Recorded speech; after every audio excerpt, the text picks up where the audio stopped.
take your seats, isn't it? Yes. We have got, so far, we have got 1, 2, 3, 4, 5, 6, 7, 8 speakers for you today. And give the cheer if you're on the march. Yes. We're going to have a competition to see who leaves the biggest puddle underneath their coat, because I think there was excellent.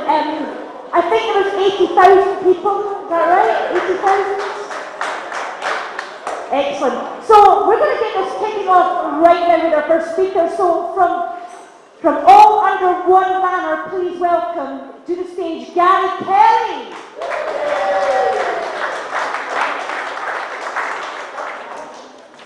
Thank you, everybody.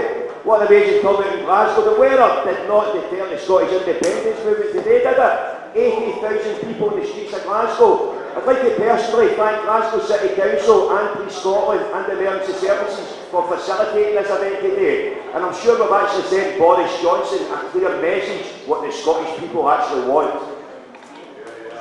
You're up for somebody else.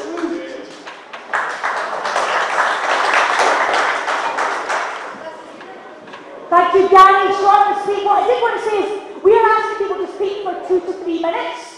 If you prepare 20 and if you could pay it down a bit. And also if you can keep close to the mic, I was going to ask people so that we can pick you up as well. Thank you for that, Gary. Also, this is Helen, I should say, who is signing for us all. And our next up, we're going to have Mohammed Asif from the Afghan Society of Scotland child.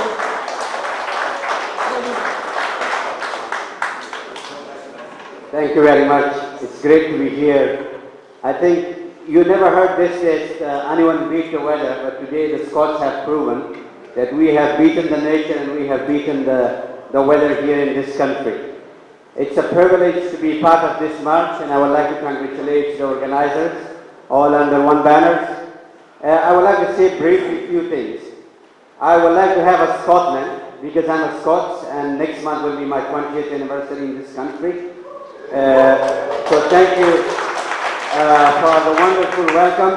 When we stepped into Scotland 20 years ago as a refugees, we were welcome in this country. The Scots welcome us, and still it continues. That shows that Scotland is a very, very compassionate nation.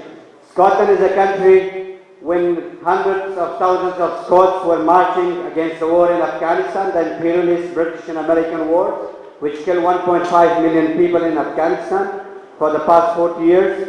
1 million people were drowned in their bloodbath in Iraq, again on the basis of lies, and the Scots were dragged into that illegal war. So we want the type of Scotland which is free of nuclear weapons. We want the sort of Scotland which is free of trident. We want the sort of Scotland which is a compassionate country for everyone, not only for the Scots. And the Scots are a very proud nation. You know, this is the climate of fear and hate. And imagine, you know, having Boris Johnson, a mini Trump, running the United Kingdom, and we are going to be dragged into another illegal war, this time probably with Iran. So we want an independent Scotland, a Scotland which caters for everyone, a Scotland which does not involve in illegal wars, a Scotland which cares about their citizens, a Scotland which cares about their futures generation, a Scotland which cares, you know, not only for Scots, but around the world. And the Scots and Scotland can make this. If you look around smaller countries, they are very successful in the United Kingdom. I think this is about time. This is about time, no matter what happens, that Scotland part company and part this abusive marriage with the United Kingdom. If we are all here today and we were on one, you know, voice that Scotland should depart company, and the Scottish government, which is led by Nicola Sturgeon, should announce very soon a referendum ND2, and this is about time. This is about time that we do not delay the independence movement anymore. We do not deny the rights of millions of Scots. Imagine 80%. 80% of the Scottish representation in the Westminster is occupied by Scots, and yet they are telling us that you have no power, you have no mandate. What sort of mandate do you want when you see hundreds of thousands of people marching on the streets, telling Boris Johnson, that you are not welcome in this country? What sort of mandate do you want when 62% of the population in this country tell Boris Johnson that we do not want to leave Europe? We would like to be part of Europe, and we would like to be part of our bigger world. So thank you. This is not the end. This is just the start, and our message is to the First Minister that she should have declared an ND RIF2 in this year and should not delay it anymore. Thank you.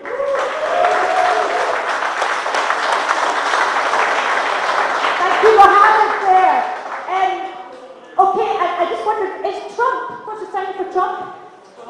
Oh, and is it the same for Boris Johnson? Yes. Okay, so next up, we're going to have Craig Murray. Is Craig here? Craig Murray.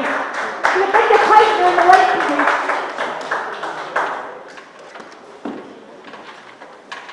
Thank you. The independence of the state is not a question of domestic law. The independence of the state is a question of international law, and the position of that state recognised as such by other states and by the United Nations. The Scottish people have the right of self-determination. If we want to be an independent state, we have to recognise that right of self-determination, and if you have the right of self-determination, you do not need the permission of any other state in order to exercise it. We should not be asking London for permission to hold a referendum. We have the right of self-determination in international law, and we can hold a referendum at any time of our choosing, not of Boris Johnson's choosing. Nor can we be denied by any court. The right of self-determination is an inalienable right. You cannot give it away. Westminster is a foreign government. It is not our government. It is a foreign government with which we should have no truck. It is coming time to call back our members of Parliament from Westminster and insert our right of national sovereignty and govern ourselves in our own country. We have a completely different political culture to the culture that prevails in England. We have now seen a Tory government which has been completely rejected by the people of Scotland, elected with an overwhelming mandate by the people in England and Wales. We cannot continue like this. We cannot continue to be governed by a people who do not represent us, by a party which is not of our choosing. We wish to have a different kind of state. The United Kingdom state is not a state which abides by international law. It is a rogue state. Scotland has no enemies. We do not wish to make an enemy of Iran. We do not wish to have any more wars in the Middle East. We do not wish to have any more tension with Russia. We do not want a new Cold War. We do not want to have weapons of mass destruction here in Scotland. We want to have our own peaceful, law-abiding, non-imperialist, non-colonial state in which we can build a society which has no billionaires and has no food banks, in which people can work together in an atmosphere of cooperation, in a society which always looks after those who are weakest and less able to look after themselves. And we need now to see action. The time has gone for discussion with Westminster. We will never see a repeat of 2014. In 2014, Westminster agreed to take part in the referendum process purely because none of them believed there was any chance they would lose. When the 2014 referendum was initiated, independence was at 32% in the opinion polls. That's why David Cameron agreed to the process. The United Kingdom government will not give up Scotland with its fantastic mineral resources, its fantastic energy resources, and its fantastic resource as a pool of manpower to maintain the United Kingdom state. The United Kingdom government will not give us independence. We will have to take independence. And if we believe in self-determination, if we actually believe we are a nation, if we believe a people, that we are a people with the right of self-determination, we should not now be asking anybody's permission. We should be going ahead, we should be organising our referendum, we should be withdrawing our MPs from Westminster and getting on immediately with the job of independence. Thank you very much indeed.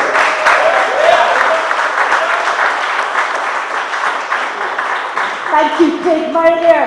And next up we're going to have Ian Black from the Scottish Independence Convention.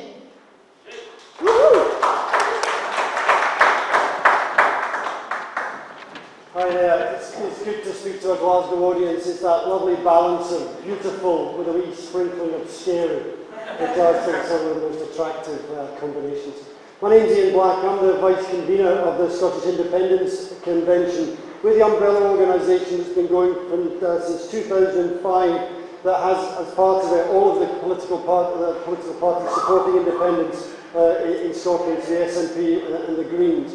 Large numbers of sectorial groups as well, such as Women in the Pensioners in the Scottish Independence Convention, English Scots for Yes, a broad range, as well as we've been bringing in the geographic groups in Scotland. So Yes Edinburgh and Lothians are now members, as are the Aberdeen Independence Movement and the Highlands and Islands. And it's so important that we have this overall umbrella organisation. So we have this safe space where we can have conversations, we can talk through, but of course to completely make a point repeatedly that independence is more than one party. And that the actions of one party cannot bring our movement down. Now, of course, as Craig was saying, this is a year for action. So what is the Scottish Independence Convention doing this year? We've got two main activities, campaigns that we're running. The first of those is, well, how do we get a referendum? Of course we'll send, the letter's been sent, the letter will be ignored. We're asking a fundamentally undemocratic party to act democratically. Well, that's not going to work, is it? And we know that.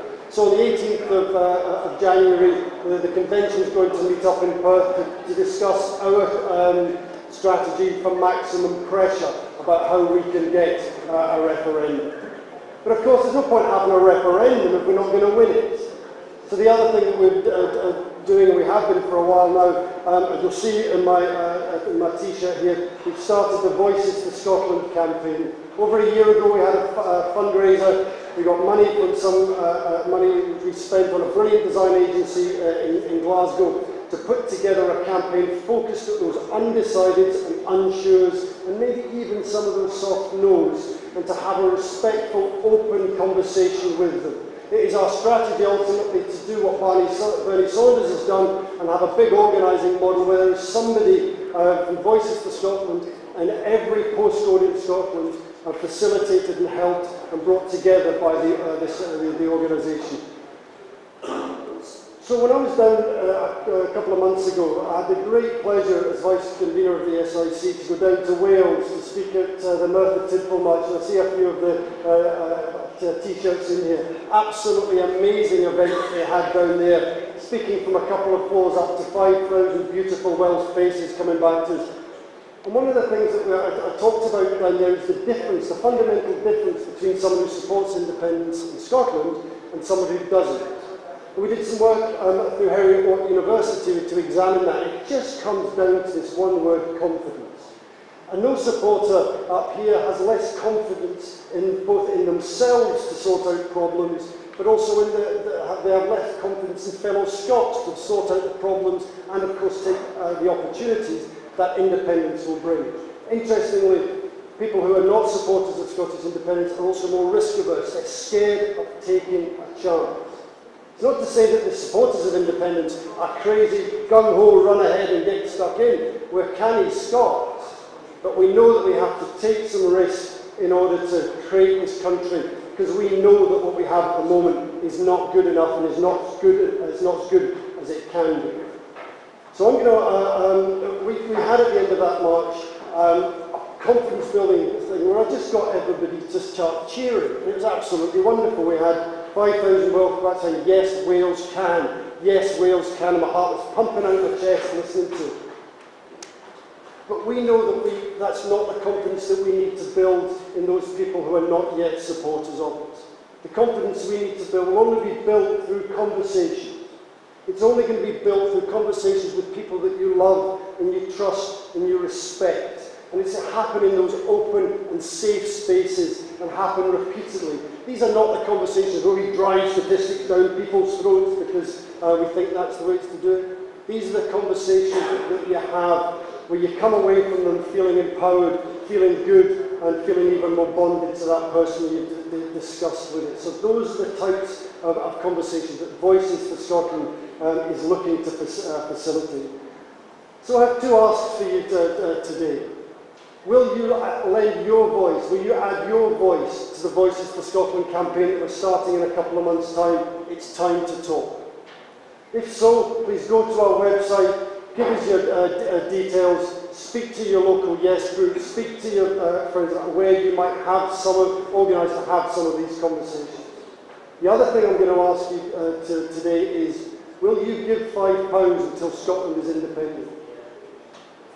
We're up against a highly powerful, incredibly manipulative, ruthless and incredibly well-funded opposition. When we can put together the infrastructure to have a campaign like the Barney Saunders campaign that took a senator that only 3% of America knew about to the most trusted and respected senator and politician in America through this big organising. When we can put that infrastructure together, we can do something we can, and bring to the campaign that all of their money will never be able to do. And that's bring together the brilliant and diverse Scottish independent movement. Because with all of these people having the conversations, building the confidence of those people about themselves and about Scotland as a nation, then we'll have the confidence we need to win our independence. Thank you.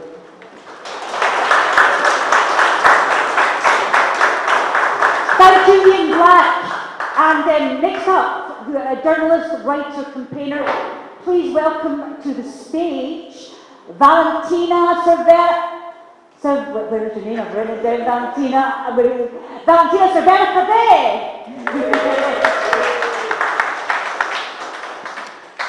We foreign people have too many surnames. It's okay. Well, hello, welcome to Glasgow. Yeah, a little bit short thing. Welcome to sunny Scotland. Often, when I tell people I come from Catalonia, they look at me like if I was mental. Like, what are you doing here? And sometimes I ask that question myself too, more when I see my tan vanishing and when I keep getting fatter and fatter because you've got no vegetables in this country. And but a part of me feels like this has always meant to be my place. I came here when I was 18 with no money and everything I owned, fit it in a suitcase. And after a few days, I knew I was in the right place. Suddenly, Scotland just became my home. A few months went by and I was addicted to still game. I tried penance like a Scots and my beer belly kept growing and growing. And I'm not going to lie, every time I turn the telly on, I'm like, Boris, stop doing that way, cheeky ball bag. Without even realizing it, I became one of yous. and 2 years have gone by, and I couldn't be more proud of being a Catalan New Scot. My country, as you may know, is also fighting for independence. And I'm here to talk about Scotland today, but I cannot miss the chance to express my solidarity to all the Catalan political prisoners, and especially to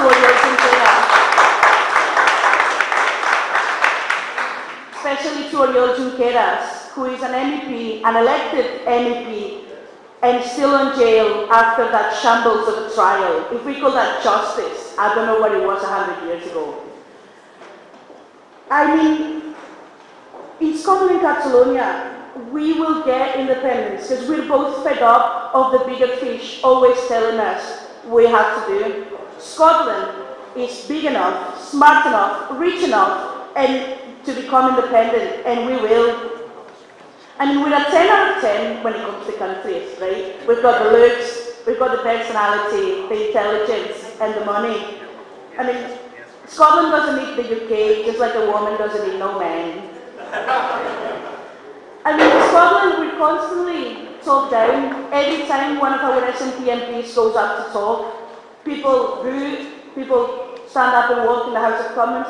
The other day, a Lord was homophobic to one of our SNP MPs. Like, come on, people, what more do you need to realise UK doesn't care about Scotland? It doesn't care, and it never will. Doesn't matter how good they lie. I mean, I bet Boris Johnson couldn't even point to Scotland in a map, even if you had to help him out. We're getting dragged out of the EU against our will. And I mean, guys, let's never forget what Jerry Cinnamon said. Tell Westminster Tories that Scotland is no longer their slaves. So Alba and Desha Catalunya. Thank you very much. Thank you, Valentina. Thank you.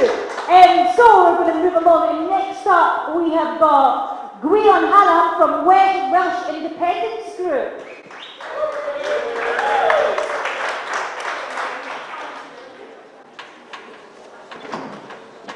Cheers, thank you. Diolch yn fawr. Yeah, so my name is Gwion. I'm chair of Yes Cymru Caernarfon up in North Wales. I think I might be one of those scary people Ian was mentioning earlier. I haven't slept last night, Ian. So, you know, ask my wife, she's sitting over there, I'm scary if I haven't slept. Thanks for the welcome. But at 3 AM this morning in Caernarfon, there were 50 or so bleary-eyed Welsh men and women and some children getting onto a bus. No, don't clap, because we weren't in a good mood then. It was freezing cold, it was black as sin, and we were getting ready to travel to a rainy and windy Glasgow. You know, there's nothing against Glasgow, but, you know, at 3 PM in the morning, 12 hours later, boy, are we awake and smiling. So, just thanks for the welcome. Thanks for inspiring us. The problem now for us as Welsh people living in Wales at the moment is that we're not too keen on going back home. With the inroads that the Tories made in some constituencies. And there's no one left in Wales. You know, I was so pleased to see so many Welsh people on the rally, on the march today. Many I knew, many I didn't. Many who'd come up on the bus with us, but there was a bus from Merthyr as well. You mentioned Merthyr, and I was there listening to Ian a few months ago. A minibus came up from Merthyr. There were football fans, Welsh football fans for independence here, people in cars, people on trains. Because Wales has awoken as well, at last, to the necessity of independence in Wales. You know, I joked a lot today with people whilst walking, you know, we're hanging on to your tails, and we hope you've got a very long tail, because, you know, we're a fair way behind you. But, considering what's happened over the last year, I think Wales has changed dramatically and very quickly. Wales is seeing that we can't be doing any more with this union. Some of us have always believed that, but as you've experienced, and as you need to experience even more so, there are others, surprising people, coming to the same conclusion. You know, this is an unhealthy, unequal, unworkable union. And unless you get out of it soon, you know, there won't be a Wales. And that sounds dramatic, but especially if you bloody leave us as well, you know. So it's always been unhealthy, of course. It's never really worked. Westminster has never really worked for us countries, colonised countries. But if you want an example of governance that really doesn't work, well, look at Johnson, you know, and let's start calling him Johnson, because he is a Johnson. Let's not call him anything else, especially not Boris. You know, Wales, there are areas of Wales, you know, I'm from Swansea, but I live up in North West Wales now. There are areas of Swansea, areas of Carnarvon where I live now, that are amongst the poorest in Wales. And they should be amongst the most prosperous, regarding the resources, the talents, the creativity that we have. So something has to be done. And independence, as you know, and preaching to the converted here, is the answer. The Tories did gain seats in Wales. You know, it broke my heart seeing those results come in. But that will only increase the support for independence. Over the past year or so, Indie Wales has become a serious proposition for so many people, a necessity for others. Membership for Yes Cymru has tripled in the last year. Community town and country councils have declared their support for independence. We've had our first independent marches, such as yours. Okay, it might not seem much to you considering there were so many here today, but the first we had 3,000 people. You had a few hundred apparently, you know, so don't get above yourselves. So, Merthyr, there were 5,000, weren't they? And then in Carnarvon, 10,000 people came to march on Edward I's castle, Norman Castle, and to reclaim the castle and to drape our flags over it. So things are changing. An opinion poll in September, 33% of the Welsh people said that they would vote for independence. A leap from 21%. It would have been 41% if that meant staying in Europe. We're getting there. Stay with us. Encourage us. So yes, we will be going back to Wales from here because Wales is changing and Wales needs us. But we need you as well. So come to our rallies as well. Our next rally is April in Wrexham, April the 12th. Am I right? April the 12th. And please come and support us. They're interesting times. At 4 o'clock this afternoon, in the old Burnt Barns Inn, there's a historic and timely meeting. All under one banner Scotland, ourselves as Yes Cymru, and Unity Ireland, Yes for Unity Ireland, we're coming together to share ideas, to build bridges, and to think of a way forward. I'm not sure if that's happened before. We've shared things before, we shared culture, we shared so many things. But for the first time, our grassroots movements are meeting this afternoon to discuss and to move on. Watch out, Westminster. This unhealthy union will crumble. By now, it's not a matter of if, but when. Onwards to free Scotland and independent Wales. Ymlaen I Gymru. Diolch yn fawr. Thank you.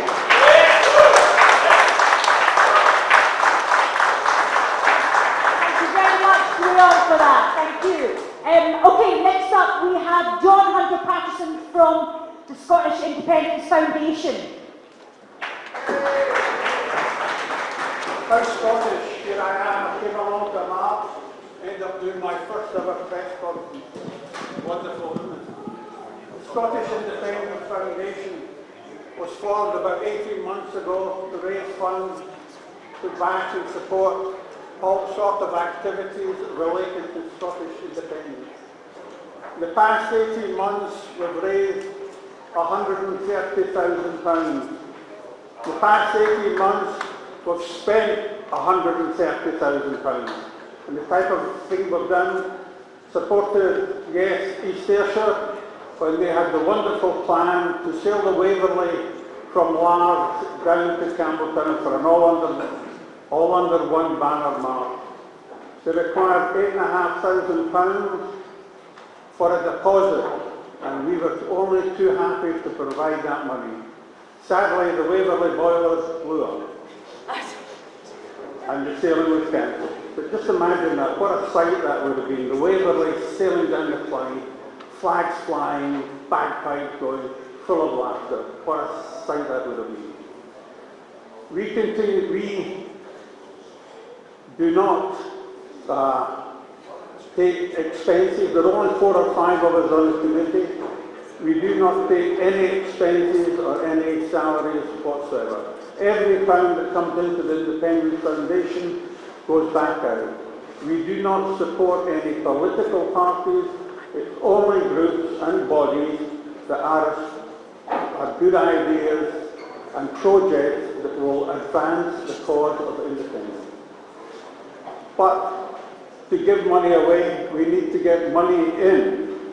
So I'm asking all of you to look at our website, sif.scot, and if you contribute whatever you can on a monthly basis, then we bring that day of independence a lot closer. So we need you, and I'll just finally say a good example of how we work is that All Under One Banner had a slight hiccup prior to the Edinburgh March, and I'm delighted to say that we realised the importance of All Under One Banner to the Scottish independence movement. And we were happy to supply backing for that, one of the most successful marches ever. And we will continue to back anyone that has a good idea that will move independence closer. Thank you.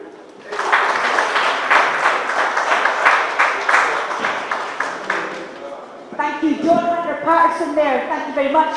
Next up, Tommy Sheridan.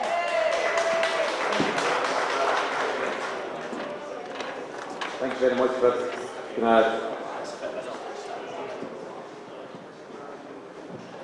Can I begin by expressing my admiration and solidarity with Helen, who I've been sitting in awe, watching her. She must be the most exhausted member of this audience here today, because she has performed a absolutely miraculous task in communicating everything that we have been saying today. She did this several times in Freedom Square and the Hope Over Fear demonstrations, and she did it with aplomb, and she's doing so again today. So well done, Helen.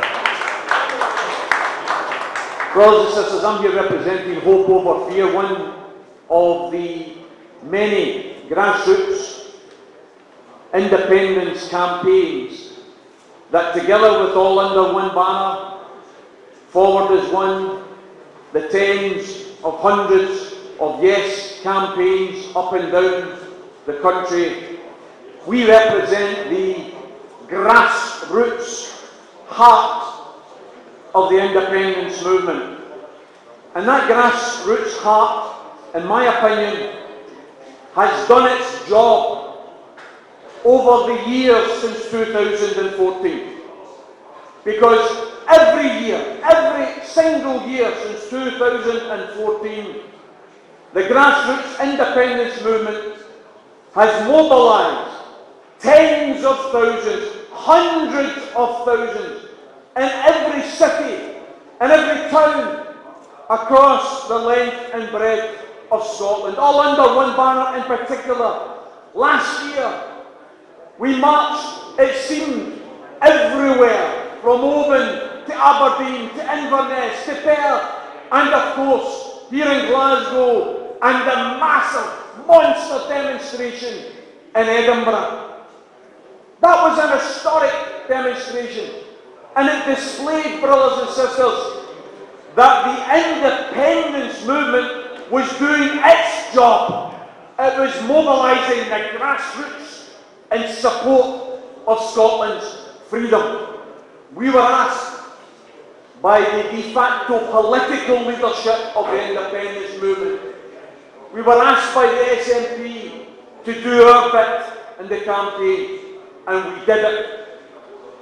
Brothers and sisters, I think now it is clearly the task of the political leadership of the campaign to do their job and to carry out the commitment that has been given to our movement that there will be Indy Ref 2 in 2020. That's the commitment that was given.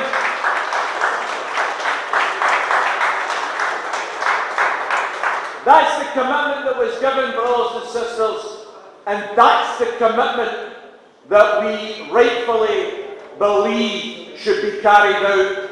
And as Craig has already eloquently explained, we don't ask permission. We don't ask permission for something that belongs to us. We have never consensually given away our right to self-determination. In 1707, when Scotland's independence was given up, it was given up by the land barons of the day, the rich, who never consulted the people, who gave away our independence. Perhaps it's a badge of dishonour that it's taken us so long to demand that we get that independence back. But we have never consensually given up the right to self-determination, and that's why we appeal to the SNP. We say to them loud and clear, do not ask Westminster for permission. Announce the date in September or October of this year and carry out the referendum that we have been promised in order to deliver our freedom. Brothers and sisters, as Craig again has said, they gave us a referendum in 2014 because they thought we'd no chance of winning. We were sitting at 25 and 30% in the polls. We're not sitting at 25 and 30% any longer.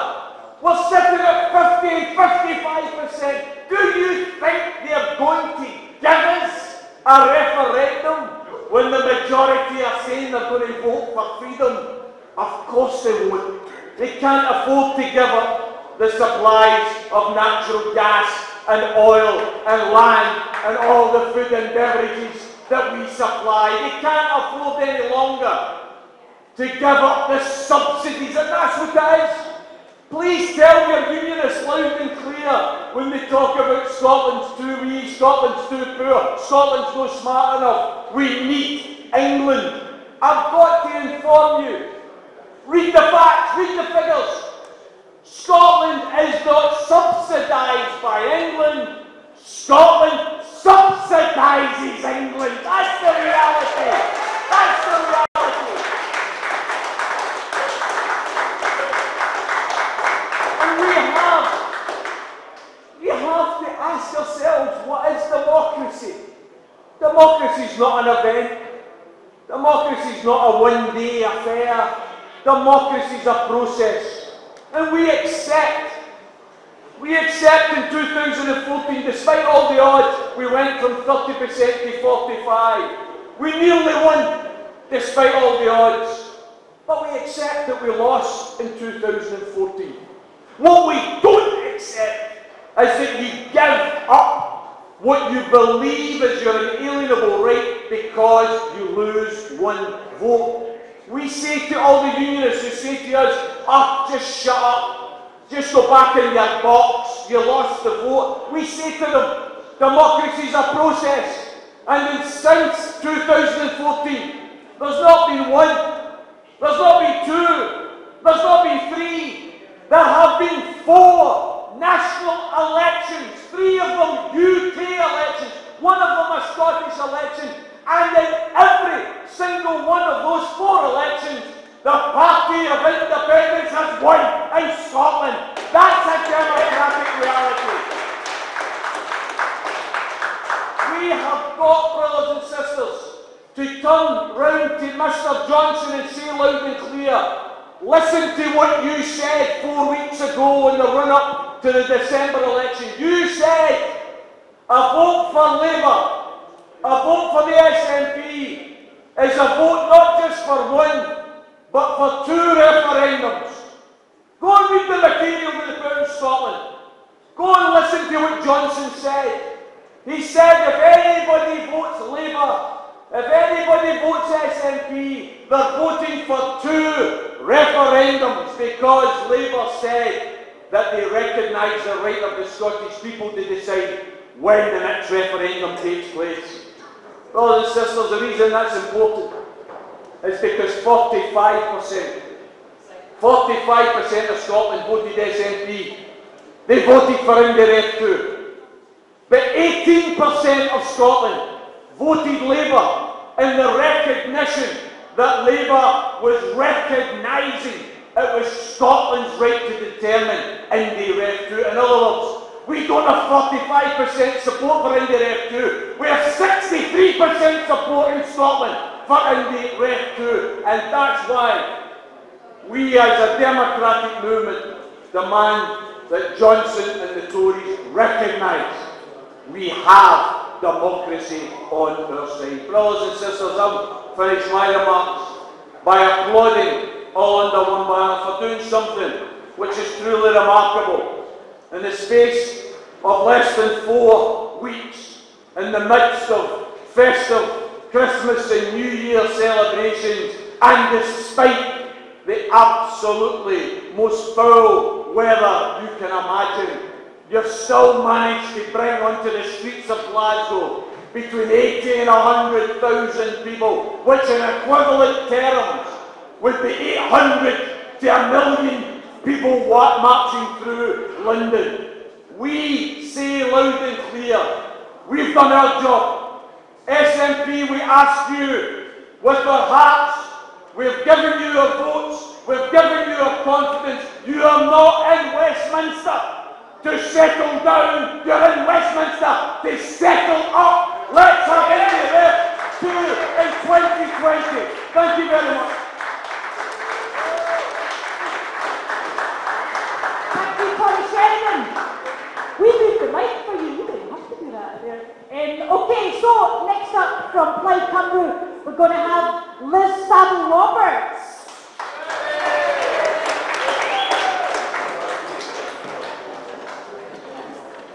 And we're going to start in Wales. I don't know how this is possibly going to end.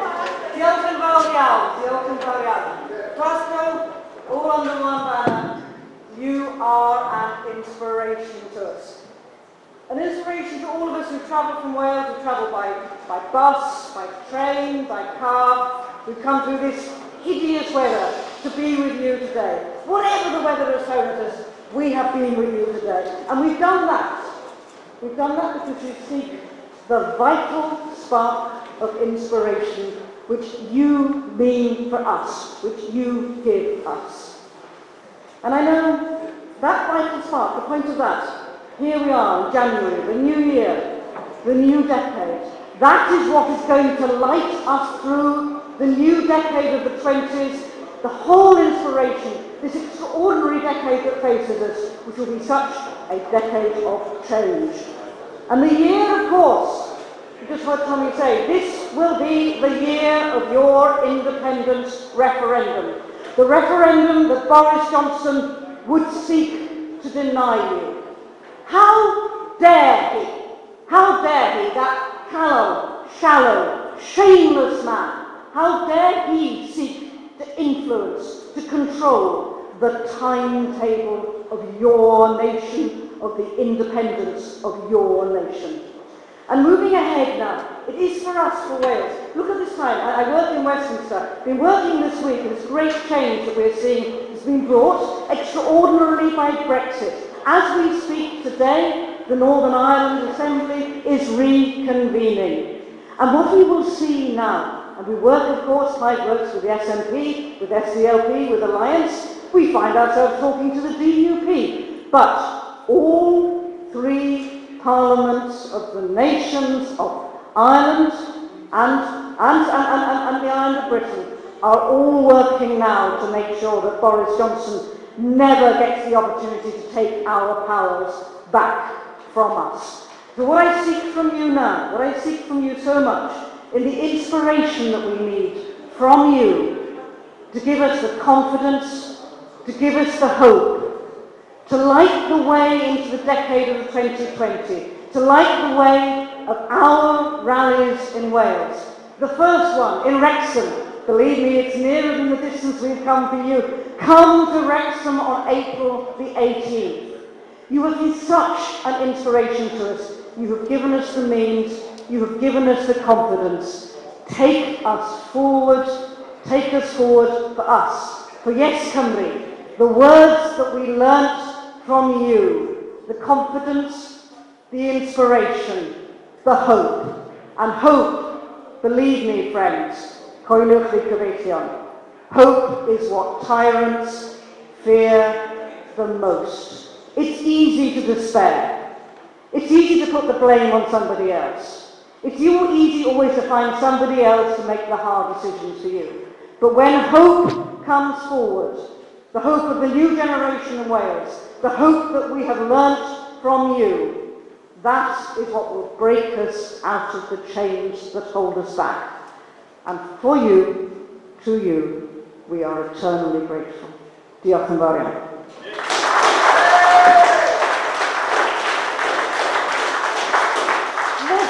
Roberts there, Clyde Conry.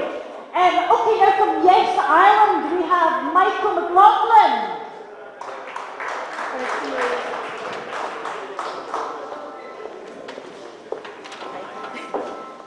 Thank you. Alright folks, my name is Michael McLaughlin. I'm from grassroots, non-party political, anti-sectarian and peaceful campaign group called Yes for Unity. Firstly, I'd like to say, never underestimate the power and the transformative ideas that's happening here in Scotland now at the minute. We're learning a lot of lessons. We've come over here, we're stewarding at the march today, we're engaging with the organisers, and we want to bring those ideas and the methodology of organising that's happening here in Scotland back to Ireland. We want to bring it back and show people that, listen folks, there's an idea here, there's methodology, there's a way of doing things that can be peaceful and can be transformative. Like what the British Union, the UK Union means to me. Like I'm from a working class nationalist town, Strabane in County Tyrone. A place that was occupied and brutalised for 40 years, abandoned post-conflict, huge prescription drug epidemic, suicides, poverty, zero-hour contracts. That's what the British Union represents to us. Like, London are a gang of gangsters, robber barons. Like, they're like taking the wealth out of working class people's pockets and giving it to those who are already rich and don't need it. Now, we want to use Irish Unity as a transformative process. We want to use Irish Unity as a way of re-engaging with people, working class communities, about how they want to govern themselves, about giving them their own power, about moving into some 32 county socio-economic framework in Ireland that we can use to smash right-wing ways of thinking, smash austerity and give control of Irish Unity to the Irish people. Why don't you just use this platform to send out a short message to the political parties back home. Stormont Executive is reconvened today. In the entire agreement to bring Stormont back, there's absolutely no mention of the words Irish Unity or Irish Unity referendum. It's not on their political agenda. But we want to send a clear message to them that the grassroots are awake, activists are awake, people are having conversations with each other who never spoke to each other before in their lives. There's organising going on. Like, the biggest mistake Sinn Féin, the SDLP, Fianna Fáil, Fine Gael and the Irish political establishment can make is to try and stop momentum towards Irish Unity. Now is the time to have the conversation, have the national debate. What's a united Ireland going to look like? How are we going to protect basic working class demands? Now is the time to start that debate in Ireland. Prepare for Irish Unity. Prepare the conversation. Don't make the mistakes of Brexit where you rush headlong into it. We need a national debate and working class interests need to be at the centre of that debate. Thanks very much.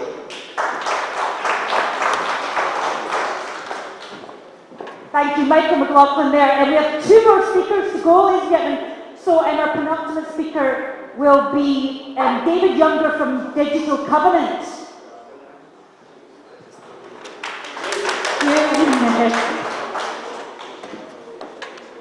Hello? Yeah, that's fine. I would like to introduce you to an innovative way of holding a referendum. It's called the Digital Scottish Covenant. It is not yet another petition. It's detailed on our website, which comes live tomorrow, the 12th of January, and signatures can be collected from that time onwards. The purpose of the covenant is to demonstrate in a secure form that cannot be challenged that a number, hopefully a big number of Scots want independence. If we can achieve more than 50% on the covenant, it is a very, very clear message to the central government of Westminster that Scotland intends to take independence. Now, the covenant itself is not connected with any individual political party. We do this deliberately because we don't want to get involved in party politics. We don't want to start having arguments about whether you like the SNP or the Green Party or whatever. It's all about one question and one question only, and that is independence. Now, the covenant will also have no bearing on whatever methods the SNP are adopting to gain another referendum under Section 30. It's got nothing to do with that at all. If the SNP succeed and we have our referendum, all well and good. If they don't, the covenant exists. And the covenant is open for signatures until December the 31st this year. So you have plenty of time to examine it, to go on the website, to ask whatever questions you need. But your vote will be secure. It's enabled by blockchain, and this will be the world's first digital referendum. It is provable, it is legal, and we have a methodology for taking it forward once we reach a majority of signatures. Now that methodology is set out again on our website, but it does involve taking the matter further. This is not simply a case of collecting signatures, being ignored, and then going on with something else. This is really about saying, if all else fails, we know that we have got a majority for independence. We want to call our MPs back, hold an independence convention, and declare independence. Bring the SNP on board, I'm sure they will come on board, but declare independence. It is the people of Scotland speaking, not a political party, not a political agenda, and we are not working according to the Scotland Act. We're working, as Craig Murray puts it, we're working to the agreement that Scotland has sovereign authority, and we can exercise that sovereign authority, and we do so through the covenant. So I would urge you all, please, to go on the website, have a look at it, ask whatever questions you like. The admin team are always available and always very willing to answer these questions. And if you want to bring up any awkward questions, then we'll answer those too. But we really must get this moving. We must get the impetus for it. We've been handing out information. We've made one attempt at publicising it so far. There are others on the way. We have a full press release package due to go out very shortly. So you will hear much, much more about the digital covenant as things go on. But I would urge you to get on board now as quickly as possible. We want to gain some momentum to make this thing work and to be able to tell Westminster that we mean business and that this will do the trick. Because it will, I promise you. Thank you very much. Thank you, David. And our last speakers are, please welcome Wendy MacDonald and Keir McKenna.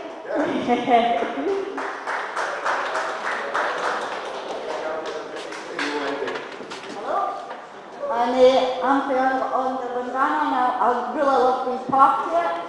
I'd like to say thank you to everybody that turned up in the streets today. It was pure soaking. But it just shows the determination of the people. It doesn't matter how cold it is, how wet it is, we're still going to be there. I've heard people saying to me, do the marches and rallies matter? They'll not actually make people vote yes. But to me they do matter, because if it wasn't for us, we would have all died away and went back into our box. If it wasn't for people like Orlando Lundana, Hope Over Fear and Forward as One, there would be none of us. And they'd be silent, and the unions would think, oh, we are the women's side and we actually are. But anyway, sorry for going on here. I'd just like to say, our next march is on the 4th of April, and that's in Arbroath. Hope to see a lot of you there. Then look at May on the 2nd of June. Then on the 6th of June, look at Peebles. On the 4th of July, look at Elgin. The 1st of August, look at Kirkcaldy. Sorry, I said it wrong. The 12th of September, look at Stirling, and then the 3rd of October is Edinburgh. Edinburgh is fantastic. It's mob. It's really amazing, isn't it? So I would encourage every single person that comes to the events, take part in it, grab a vest, help us.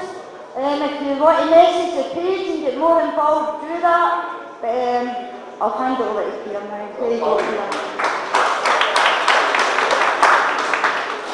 Okay, everybody, I'll keep my remarks brief. I'm the Chief Steward for all of the One Banner, and it falls to me to thank the stewards and hopefully get some press coverage for an amazing job that they did in making sure that folk were able to get to Kelvin Grove Park, to Glasgow Green in one piece. In fact, I'm calling it the first all under One Banner swim.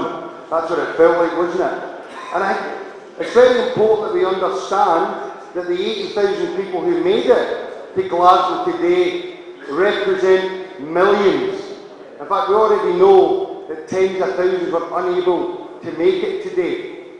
Last year, around 400,000 people marched across the towns, cities and villages of Scotland.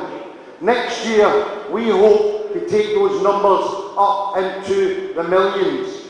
And we are confident, as all under One Banner, that we can do that.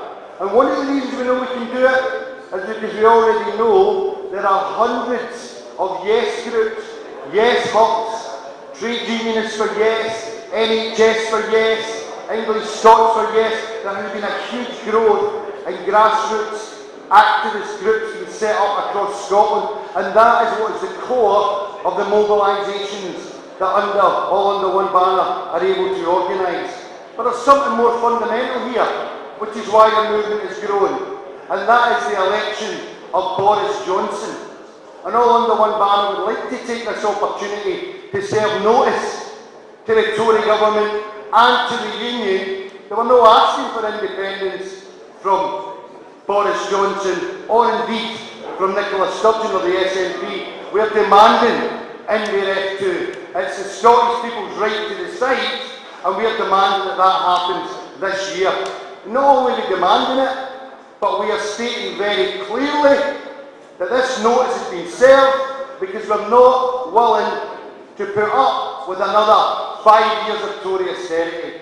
We're not willing to put up with the privatisation of our NHS, and we're not willing to put up with the horrendous hostile environment that this Tory government is pushing on refugees and immigrants. We say refugees are welcome here, and we oppose the racism of Boris Johnson and the Tory party.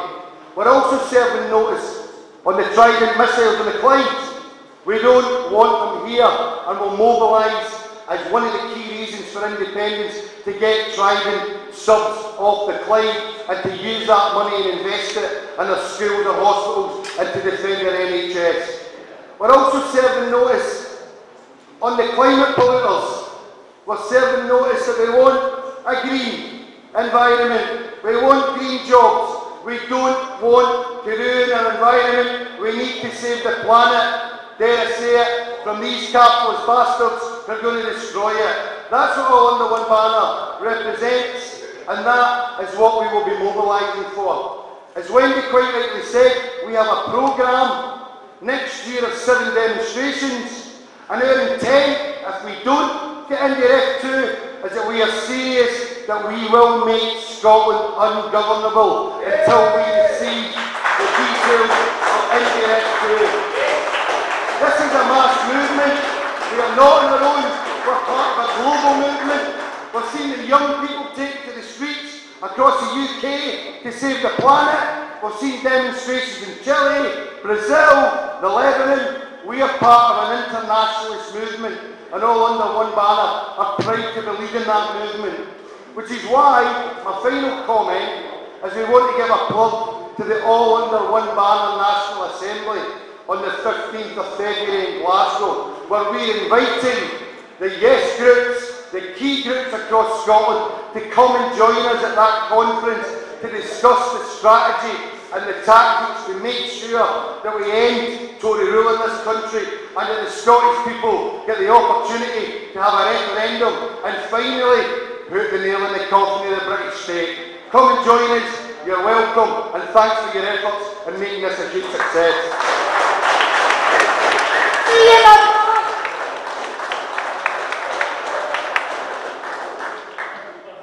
Thank you very much. I just thank you all the speakers. Thank you for being here. Big massive thanks to Helen, who's been amazing, and of course all the masters. Indirect